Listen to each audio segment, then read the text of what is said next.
My money is increasing in value every day. And if I end up incurring more costs related to this disease that my wife has, well, where can I access capital if I need it to pay for shipping her blood to Germany and getting tests done and just the cost of things? Well, I have access to capital, and I know that if I access that capital, my money's still going to grow uninterrupted. I'm not going to stop the growth. It's going to keep on growing. So if you think about just $108 a day and you calculate that over a year, well, that's over $30,000 that my cash values will go up uninterrupted. And it's going to support me and my family as we deal with this Lyme disease. Lyme disease sucks. That's right. Today, I just want to talk a little bit about Lyme disease. You might wonder, why are you going to talk about Lyme disease? Well, because it impacted my life. And I just want to tell you something about why Lyme disease sucks. And it was July, actually. And my wife, I traveled to the east coast of Canada. Now, she went out there to support our daughter, whose significant other was injured in an accident. So she was out there looking after the house and their pets. And so one of those pets was a dog. And so she did a lot of hiking with that dog around Halifax. And where my daughter lives, there's lots of trails and what you can go to the ocean and all those good pieces. And so she spent a number of days there just helping out and taking frequent walks with the dog. And then on her way home from Halifax, she flew to Vancouver Island. We just happened to be having a family get-together on Vancouver Island. And so she spent another 5 days in that location, just as we celebrated time together as a family. And then we traveled back to home, and just a few days over that week, and we were at an event, and I just remember my wife Barb saying to me, "I can't believe how tired I am, how beat I am." And I thought, well, there's a lot that's been going on in your life, and that's probably why you're tired. And anyhow, I remember distinctly, it was a Sunday evening, and just getting ready to go to bed, and she says something to me, and I still remember it. She says, "Something's really wonky with my heart." And so, of course, right away I go, "Well, that's not good. Let me, see what you're talking about." And so she said, "Well, just check my pulse," which I did. And it was, to say the least, quite unnerving. So her heart rhythm was all over the map. And I could just tell that simply from taking her pulse. So right away I said, "Okay, well, we're taking you into eMERGE." And I did that. And I got her to the hospital in a short period of time and got through the waiting room experience. And thank the Lord it wasn't long, because they could see how much, that rhythmatic issue was causing for her. So she was put into a trauma unit, and it took them a while. They were getting her ready for the crash. I could tell that, and they were talking about that. And finally, over a period of time, they were able to get her rhythm back to where it should be. And she was starting to feel good and come back to a regular heartbeat. So things started to improve. But we were left wondering, okay, what's going on? We're in our 60s. Yeah, that's right. We're in our 60s. But she comes from her mother lived over 100. So I'm thinking, yeah, I did pretty good there. I got a good shot of having my wife around probably longer than I'm going to be around. So I was kind of surprised by the fact she had this heart event. We just don't know what's going to happen and when it's going to happen. Obviously, we wanted to get to the bottom of it. So after a short stay in the hospital, she got better. She came home that same night, and she was feeling pretty good the next day. And about 2 or 3 days later, I'm at work and I get a call from her, and she said, something's not right. So I went home and picked her up, and again, she was displaying the symptoms related to a heart attack. That's what I could determine based on the experience I'd had, with all the training I've had throughout my life in different capacities, and lots of studying of first aid and taking multiple first aid courses and whatever. I could see all the symptoms of a heart attack. So I took her back to the hospital. And I remember distinctly, as I sat there in the waiting room waiting for her to get into eMERGE, that I happened to notice something. Just the way she was sitting, I'd seen and spotted something on her ankle. And I asked her, "So what happened there?" And she says, "I don't know. I really hadn't noticed that much." So what was that? Well, I'm going to share that picture with you. This was the exact picture that I took at that moment as we sat in eMERGE. And what I've learned since then That is a typical bullseye, tick bite bullseye. When you see that bullseye, you know you've got Lyme disease. And typically that rash or bullseye, they call it, will show up a few days after you've been infected. So long story short, I don't know whether she got infected on the East Coast or the West Coast. But when you look at, Canada, and you look at where most of the cases of, the deer tick infections come from, it's either on the East Coast or on the West Coast or around the Great Lakes. Those are the highest probabilities in Canada where you're going to get bitten by a tick. So I spotted that tick on her ankle, and I just said to her, so I wonder if that has anything to do with the way you're feeling. And she said, yeah, I don't know. I said, well, when you get into emergency, let's just mention it to the doctor. So that's what we did. And I live in the prairies, right on the Alberta-Saskatchewan border. And our doctors, God bless them, and our medical staff don't have a lot of experience with Lyme disease. So when she pointed that out to the doctor that was working that evening in Emerge, he just said, yeah, you've been bit, but looking for other symptoms. He wasn't focused on the bite just because he obviously had no experience with Lyme disease. So after we seen that, again, took us a while to figure out what it was, but she started to display other symptoms that are very much related to Lyme disease. And she developed a rash on her body that when you looked up that particular rash using Google, it clearly pointed to that's a symptom also of Lyme disease. We were able to determine through talking to other people that had experienced Lyme disease or had Lyme disease in their life that 100% my wife had Lyme disease. So God bless her doctor here in the city where we live. She readily admitted that she didn't know anything about Lyme disease, but started to go to work and prescribe the antibiotics that would help with that particular bacterial infection.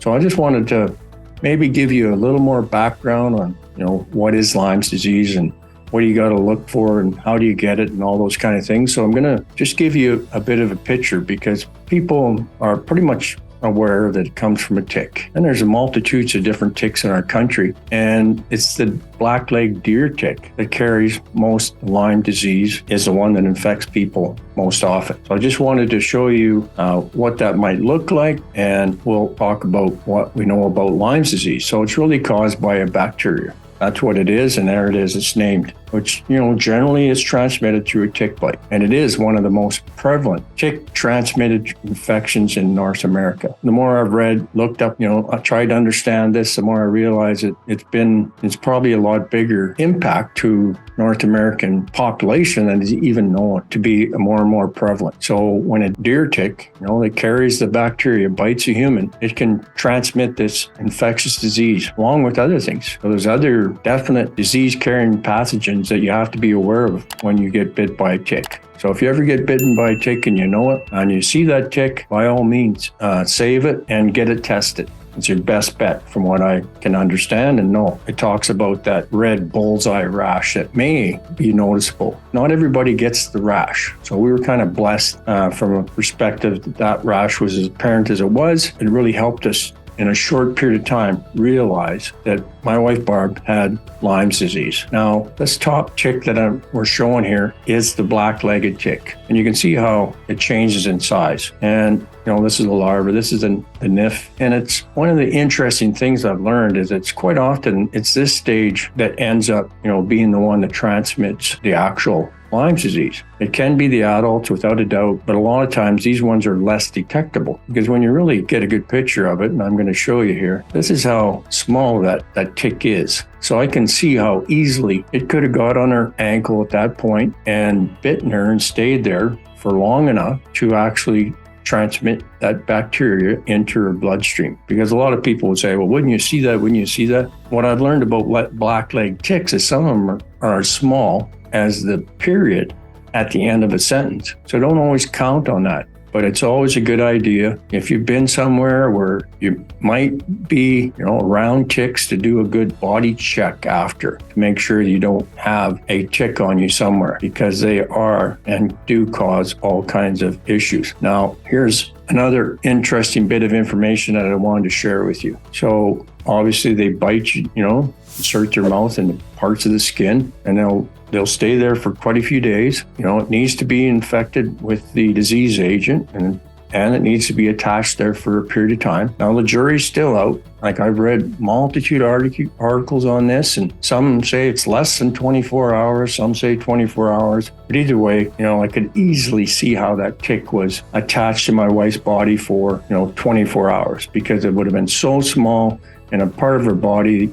that, could quite easily not been noticed. And you can shower and all those good things, and those ticks will stick right there. And it's really can be very small. And like you see at the bottom of this little article I'm sharing, adults of 1 in 3, the black-legged ones that actually carry Lyme disease, and it's 1 in 5 when it gets to the NIS. So it's like, it is something that we have to be aware of. Now, the other thing I wanted to show you today is this is just a chart that you can get on Lyme disease risk areas in Canada. And the predominant areas are on the East Coast, and this is the areas that she was in, and then again in the West Coast, and this is the area that she was in there. And again, when you get around the Great Lakes, places like Lake Winnipeg, Great Lakes here, again, it's more where you'll find a higher risk for contacting the right kind of tick and Lyme disease. So that's some of the information that I wanted to share with you. Now I'm just going to go back and talk a little bit about the journey. So thankfully, and it wasn't easy, my wife was able to get the antibiotics that she needed to help fight that bacterial infection. And, we felt very blessed that she could get, not only 2 weeks of the proper medication, but she got it for 4 weeks. And that's not always easy to get the antibiotics that you need for that length of time. What we're ending up working with is a lot of our doctors just aren't familiar with Lyme disease. So they're doing research at the same time you are. I really appreciate those good people that work in healthcare. And the same thing with my wife's doctor. She was very open to it, even at a risk, because at some point, if you keep, prescribing antibiotics to a patient, it can become something that you take flack for. That's what I've learned. And I'm surprised by that. But they have people that monitor what they're prescribing and to who. So we were really fortunate that she was able to get the antibiotics for the 4 weeks. And after those 4 weeks of treatment, I really hoped that would be it. That would be what we had to deal with. Because over that period of time, we were doing all kinds of research. We were spending just countless time looking into this, trying to learn more, talking to people that had it. And you'd come across people that literally would go out of country to get treated for Lyme disease. In fact, this one doctor that, someone we knew was in contact with actually sent his wife and daughter away to a clinic in Mexico to get treated for Lyme disease. So lots of different things you hear and read and see, and you're trying to wade through it and understand, what is it you need to know. And over that period of time, we were just, as we were researching, how would we get more information, who really knows a lot about Lyme disease in Canada, we were able to get in contact with some doctors that had great experience with Lyme disease. And, even after her 4 weeks of being treated with the antibiotics, just a few days after she stopped treatment, she had a relapse.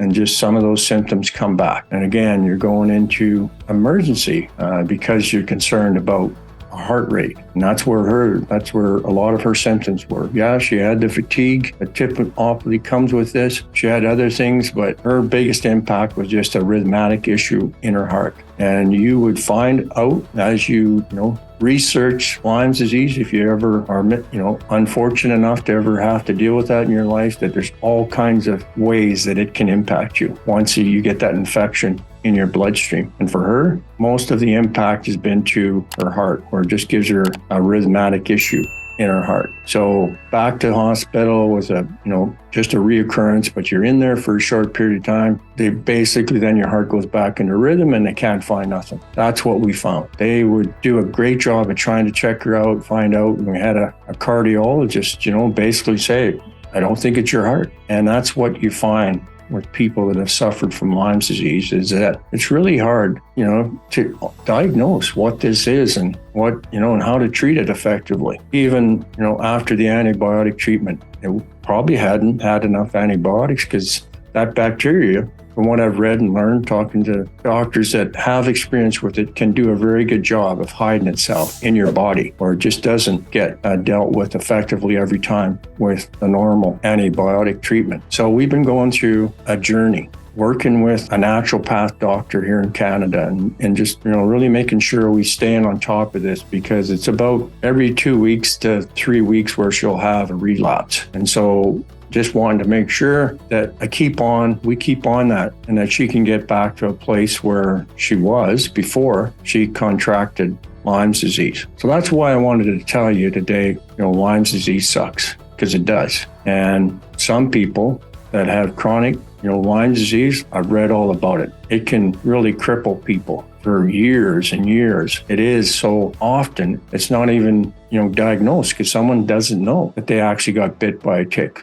So I just feel blessed, and I know I'm blessed, and my wife is blessed that we caught this early on. And now we've got some great support working with us and this Lyme disease. So you might be thinking, okay, Grant, yeah, that's an interesting story, but what's that got to do with, you're typically talking about the infinite banking concept, which is really about teaching people to become your own banker. And if you don't know what that is, I'm just going to encourage you to look at the link, and it's going to watchibc.com. And it's just, we teach people how to get control of their need for financing. So what's this got to do with Lyme disease? And how am I going to connect that? Well, because here's what I wanted to share with you. As I was going through this experience, and still am, one of the things that became very apparent is there's a cost. That's right, there's a cost of what I've gone through in the last, 6+ months now of dealing with this infection in my wife's body. And not all of those costs have been covered through, our healthcare system and insurance that I have.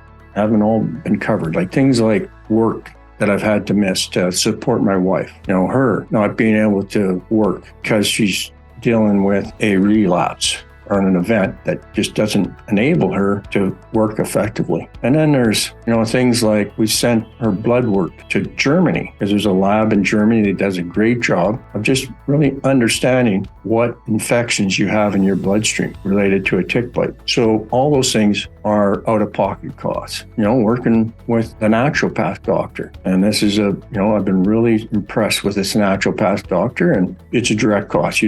That isn't something I get to claim through, provincial health or any plan that I have. That's a cost. And just the ongoing treatment. So a lot of it is cost. As I said, as I was thinking about this and going through it, I realized, well, even if you have critical illness insurance, or if you have disability insurance, or you have some other insurance for, if I get sick and I end up in the hospital, this is just it's going to be covered. Well, there's going to be cases like this one where none of her stays were in the hospital for long enough, yet she's impacted, and, and hopefully never gets to the point where she has to be in a hospital for that length of time to qualify for some of the health insurance plans that we have. And it doesn't hit, the critical illness disease list. You don't even qualify for disability because you're not truly disabled. Like, sure, it takes you out for a day or two and whatever and makes you sick, but you just don't end up being qualified or have, enough time of that with that illness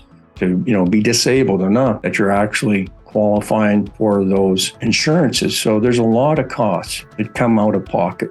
And it's not just going to be with Lyme disease. There's going to be other things in life. If you really look at illnesses and sicknesses that come along and the cost of those, even with the programs that we have and we're blessed to have, there's still a cost that isn't captured by something else that comes out of pocket. So as I thought about that, and I go, okay, so how can what I do and what I teach people help? So I started reflecting on my daily cash value growth with the contracts, the dividend-paying whole life insurance policies that I already have in place. Well, that's $108 a day. I can go look at that, and I did. It's $108 a day that my cash value it's going up. And so I realized, that can help for things like this. My money is increasing in value every day. And if I end up incurring more costs related to this disease that my wife has, well, where can I access capital if I need it to pay for shipping her blood to Germany and getting tests done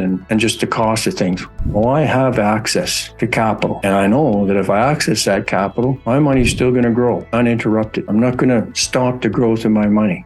It's going to keep on growing. So if you think about just $108 a day and you calculate that over a year, well, that's over $30,000 that my cash values will go up uninterrupted. And it's going to support me and my family as we deal with this Lyme disease. So that's what I wanted to share with you. And I just hope you find some value. And, there's things you can do to help prevent some afflictions in life. And one would be Lyme disease. Do a good tick check after you've been somewhere or you might have been exposed, and realize that it is possible to get different diseases through, really basic things like just getting out and enjoying the great outdoors.